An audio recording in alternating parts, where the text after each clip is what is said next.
ఒకసారి phone line లో కూడా ఉన్నారు, వారితో మాట్లాడదాం. శిరీష గారు చెప్పండి సార్. ఏంటి అసలు ఇందాక కట్ అయింది, ఏమైంది అసలు? నేను నిన్న బెంగళూరు నుంచి వచ్చినాను. వాళ్ళు ఈ మారి దాడి చేస్తారని తెలుసుంటే నేను ఉండిపోయేదాన్ని. ఏదో నోట్లో కూర్చుని మాట్లాడుకుంటారులే. మీరు ఊర్లో ఉండట్లేదా? మీరు ఊర్లో ఉండట్లేదా? నారాయణపురంలో మీరు ఉండట్లేదా? లేదు సార్, బ్లాక్ మెయిల్ అంటే బ్లాక్ మెయిల్. నైట్ పొగలు దావలో వచ్చి పోయేటప్పుడు సమర్పించేవాళ్ళు. నోటుకు వచ్చిందంటే ఏది పడితే ఇది అడిగేవాళ్ళు. భయపడుకొని వెళ్ళిపోతున్నాం. అయ్యో. నా పిల్లల్ని మా అమ్మ తమ్ముడి దగ్గర వదిలిపెట్టున్నాను. ముగ్గురు పిల్లలు నా బిడ్డలే చూసుకున్నాను. ఇంటికి ముందు 1 year మా అత్త చూసుకునేది. మా అత్తని ఏమవుతే అడిగేవాళ్ళు. నువ్వు కని బిడ్డల కోసం నేను ఎందుకు మాట్లాడాలి, తీసుకెళ్ళిపో, ఈ రోజు నేను పట్టుకోలేను అనేది. లీవులకు తోడుకోపోతామని వస్తే రాజేంద్ర అనే వ్యక్తి చాలా అసభ్యంగా ప్రవర్తించినాడు. అప్పుడు కూడా నేను ఎవరికి చెప్పుకోలేదు. నిన్న టీసీ గురించి వస్తే ఈ మార్పు చేసినారు. టీసీ చింపేదానికి వచ్చినారు. 2 చేయిలు అడ్డు పెట్టుకున్నాను. నా చీరనంతా లాగి జాకెట్ అంతా పేరుకి మారు చేసి నేను అప్పుడు కూడా వాళ్ళకి అవకాశం వదలలేదు. ఎక్కడంటే అక్కడ పెట్టి గిల్లి ఏమంటే చేసినాడు. ఆ ముసలాయన వయసు ఎంత సార్?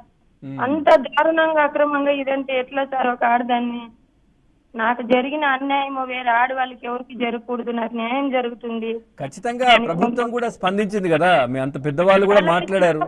శిక్ష పడలేదు. సపోజ్ వాళ్ళు మళ్ళీ ముందున్నట్లు ఉండారు ఊర్లో అంటే నేను భరించలేను సార్. శిక్ష పడాలా సార్? అవును. మీ హస్బెండ్ ఎక్కడ ఉంటున్నారు ఇప్పుడు? ఆయన ఎక్కడున్నారు? మా హస్బెండే ఉండింటి ఈ పాటకు వచ్చిండే వాళ్ళు సార్. తెలిసినో తెలీదో భయంతో దాముకొని ఉన్నాడు. ప్రాణంతో అయితే ఉన్నాడు మా ఆయన. అదే అదే. ఎంత అప్పు అయి ఉంటుంది పూర్తిగా? అప్పు ఎంత అయింది మీకు? 40 లక్షలు. ఇంటి మీద లోను. ఓకే. వాళ్ళ టార్చర్ తట్టుకోలేకుండా ఇంటి మీద లోన్ తీసినాం సార్. మేము 1 లక్షల దాకా వడ్డీ కట్టి ఉన్నాడు సార్. నా మొగుడిని తూకొని వెళ్ళేటప్పుడు ఎవరు రాలేదు సార్. నేను ఒకటే నైట్ లో ఏడన్నా చెట్టులో గుట్లు ఎదుర్కొని వెళ్ళేదాన్ని సార్. ఇట్లంతా చేసి కూడా నేను ఎవరికి చెప్పుకోలేదు సార్. మానం పోతుంది, నలుగురికి తెలిస్తే ఎట్లా మాట్లాడుకుంటారని భయపడినాను సార్ నేను. మరి ఇప్పుడు ఆ ఇంట్లో ఎవరుంటున్నారు? మీ ఇల్లు ఉంది కదా? మా ఇంటి బీగాలు వేసేసినాము. చెట్లు అది మలుపుకుంది. ఎవరు లేదు. వాళ్ళకి దిగులు పడి మా ఇంట్లో సంసారం లేము మేము. ఓకే. ఇంట్లో ఉంటే నైట్ 12 అయినా మా ఇంటి లేని టైం చూసి తలుపులు తట్టేవాళ్ళు. అయ్యో. ఈ మారి చేసినందుకు మా అమ్మ వాళ్ళ పుట్టింటికి వెళ్ళిపోయినాను నేను. మా అమ్మకి అక్కడ ఇల్లు వాకిలి ఏది లేదు. మా మేనమామ వాళ్ళు అయితే ఉన్నారు. ఏదో వాళ్ళు చిన్నప్పటి నుంచి సాకి పెళ్లి చేస్తున్నారు సార్.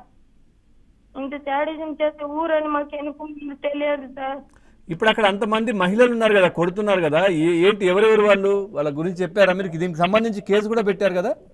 ఆ ఇంటి వాళ్ళే సార్. మునికెన్నప్ప, జగదీశ్వరి, రాజ, వెంకటమ్మ, అత్త కోడలు, తండ్రి కొడుకు సార్. ఈ మాట నలుగురే సార్ ఆ మాట చేసింది. నా కొడుకుని లాక్కెళ్ళి రాయి కేసేసినారు సార్. ఫస్ట్ చంపేదాన్ని ట్రై చేసి తర్వాత కట్టేసినారు సార్ వాళ్ళు. అయ్యో. మరి అక్కడ మిగతా వాళ్ళు ఎవరు కూడా ఆపే ప్రయత్నం చేయలేదా ఊర్లో? ఊరి వాళ్ళు మొత్తం వచ్చుకొని ఒక 200 మంది ఏదో ఫంక్షన్ సార్ ఊర్లో. అందరూ చూసిన వాళ్ళే. ఒక బ్రదర్ మాత్రము ఆ ఊరు ఆయనే. మనకు కూడా ఒక చెల్లెలుంటే ఈ మారి వదిలేసి వెళ్ళిపోతామనే మానవత్వంతో నన్ను కాపాడి వదిలినాడు సార్. కట్లతో ఇప్పి వదిలిన తర్వాత కూడా 2 చేతులు పట్టుకునేసినారు సార్.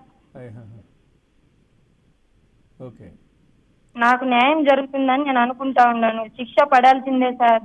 ఇప్పుడు ఏంటి గవర్నమెంట్ నుంచి మీతో మాట్లాడారు కదా, అందరు మాట్లాడారు కదా, ఏం చెప్పారు? ఎట్లాంటి భరోసా ఇచ్చారు? న్యాయం జరుగుతుందని అంటాను. నా మనసు ఎందుకో వాళ్ళు తప్పించుకోగలుగుతారు బెయిల్ పైన అని అనుకుంటా ఉన్నాను. ఎందుకంటే ఇంత పెద్ద విషయం ఎవరు కూడా ప్రభుత్వం నుంచి వదిలే విషయం ఉండదు. ఎందుకంటే అందుకే అంతమంది మీతో మాట్లాడారు.